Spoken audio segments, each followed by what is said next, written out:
Development economics में आज का हमारा टॉपिक है लॉरेंस कर्व और जीनी कोफिशिएंट। अच्छा, लॉरेंस कर्व बेसिकली जो है हमारे पास वो आया किसी वजह से है। क्यों इसकी ज़रूरत पड़ी थी लॉरेंस कर्व की? ये सबसे पहले हम बात करें तो पोवैरिटी आती है इसमें, इसकी मेन रीज़न पोवैरिटी। और पोवैरिटी क्यों होती है, इनके मेन कुछ रीज़न्स हैं पोवैरिटी के। उसमें एक रीज़न है इनकम इनइक्वालिटी। उसको मद्देनज़र रखते हुए जो मैक्स लॉरेंस था, एक साइंसदान, उसने इकनॉमिक्स था मैक्स लॉरेंस। उसने इनकम इक्वालिटी को और इनकम इनइक्वालिटी को उसने मेजर करने के लिए एक कर्व जो है वो दिया, जिसको हम लॉरेंस कर्व कहते हैं। लॉरेंस कर्व हमारे पास जी ये इस तरह की शेप होती है लॉरेंस कर्व की, जिसमें हम टू एक्सिस जो ग्राफ लेते हैं, हॉरिजॉन्टल और वर्टिकल। एक साइड पे हमारे पास परसेंटेज ऑफ पॉपुलेशन है, एक साइड पे हमारे पास परसेंटेज ऑफ इनकम है।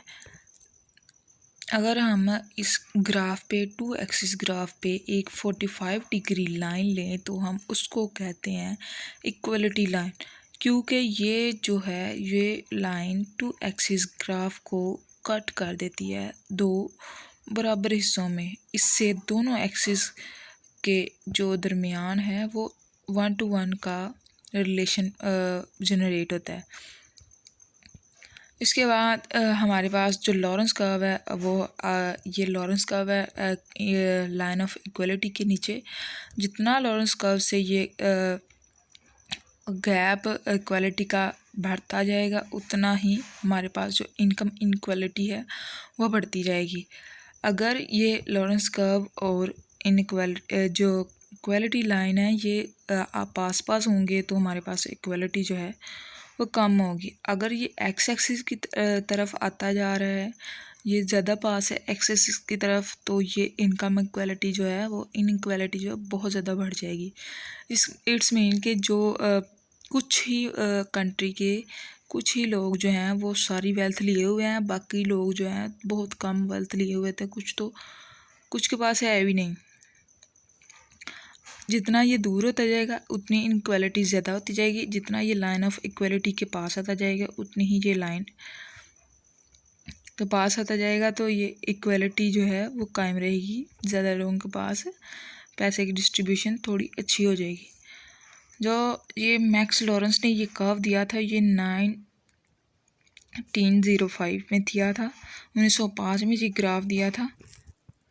उसके बाद हमारे पास आता है जीनी कोफिशिएंट। जीनी कोफिशिएंट बेसिकली एक मैथमेटिकली मेजर है। ये जीनी जो है इसका पूरा नाम, ये इकनॉमिक्स था, इसका पूरा नाम कोरेल्लो जीनी है, जिसने जो मैक्स लॉरेंस का था लॉरेंस कर्व को ध्यान में रखते हुए इसने इसको मैथमेटिकली प्रूव किया। इसको मैथमेटिकली मेजर करने के लिए इनइक्वालिटी को, इनकम इनइक्वालिटी को मैथमेटिकली मेजर करने के लिए जो इसने ना मेथड दिया था। और जो मैक्स लॉरेंस था उसने एक विजुअल व्यू दिया था अबाउट इनकम इनइक्वालिटी के, इसे मैथमेटिकली करके दिखाया था। अब ये हमने लॉरेंस कर्व ड्रा कर लिया है। इसमें हमारे पास जो एरिया है लाइन ऑफ इक्वलिटी और लॉरेंस कर्व के दरमियान, उसको हमने ए कह दिया। बाकी जो एरिया है लॉरेंस कर्व और एक्स एक्सिस के दरमियान, उसको हमने एरिया बी कह दिया।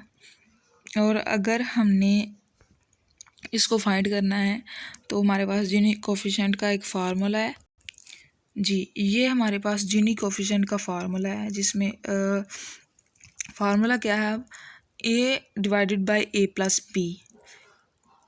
हमने क्या करना है कि ए डिवाइडेड बाय ए का एरिया ओवर ए का एरिया प्लस बी का एरिया। तो चेंज इन ए हमने करना है अगर हमने इनइक्वालिटी को फाइंड करना है। तो उसके बाद हमने change in O C D OCD अब क्या है, OCD जो कंबाइन एरिया है एक रेक्टेंगुलर शेप में, जो कि रिप्रेजेंट करता है area A and area B, दोनों को कंबाइन रिप्रेजेंट कर रहा है। OCD एक रेक्टेंगुलर है, ठीक है। उसके बाद अगर हमने इसमें दो हम सिचुएशंस को फाइंड करेंगे।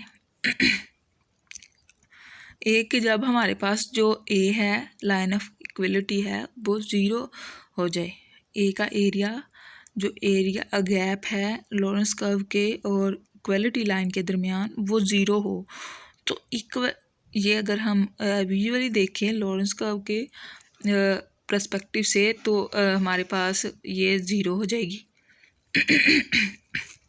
इक्वली डिस्ट्रीब्यूट हो जाएगी सारी कंट्री में, सारे हर पर्सन के पास इक्वली डिस्ट्रीब्यूट होएगी इनकम। अगर हम इसको फार्मूला पुट करें तो A की वैल्यू 0 पुट करें, 0 डिवाइड बाय 0 प्लस B आ जाएगा, और फिर हमारे पास आ जाएगा 0 डिवाइड बाय B। अगर 0 को किसी भी चीज़ से डिवाइड किया जाए तो वो 0 हो जाता है, चाहे हज़ार से, लाख से, करोड़ से करो, फिर 0 ही आएगा। दूसरी सिचुएशन है हमारे पास, अगर B 0 हो हमारे पास, अगर हमारे पास B 0 हो, तो अगर हम इसको देखें लॉरेंस कर्व के पर्सपेक्टिव से, तो B जो हमारे पास एरिया था वो लॉरेंस कर्व और एक्स एक्सिस के दरमियान जो एरिया था वो 0 था। अगर एक्स एक्सिस और लॉरेंस कर्व के दरमियान एरिया 0 हो तो इनइक्वालिटी बहुत ही ज़्यादा बढ़ जाएगी। इसका मतलब ये है कि 1 to 2 पर्सन या 1 या 2 पर्सन के पास पूरी वेल्थ होगी, पूरी कंट्री की या पूरे वर्ल्ड की। अगर हम वर्ल्ड पे कर रहे हैं तो वर्ल्ड की होगी, अगर कंट्री पे कर रहे हैं तो पूरी कंट्री की वेल्थ 1 पर्सन के पास होगी, ठीक है। इसको फार्मूले में पुट करते हैं। फार्मूला में जी A प्लस B के फार्मूला में पुट किया, B की वैल्यू 0 पुट की, तो हमारे पास आया A ओवर A को हमने कट कर दिया तो 1 आ गया। तो इसकी मीन कि 1 हमारे पास आया, तो इनइक्वालिटी बहुत ज़्यादा हो गई है। तो ये हमने एक तरीका था जो मैथमेटिकली चीनी कोफिशिएंट मैयर हमने देखा कि किस तरह हमें इनइक्वालिटी को मैयर कर सकते हैं।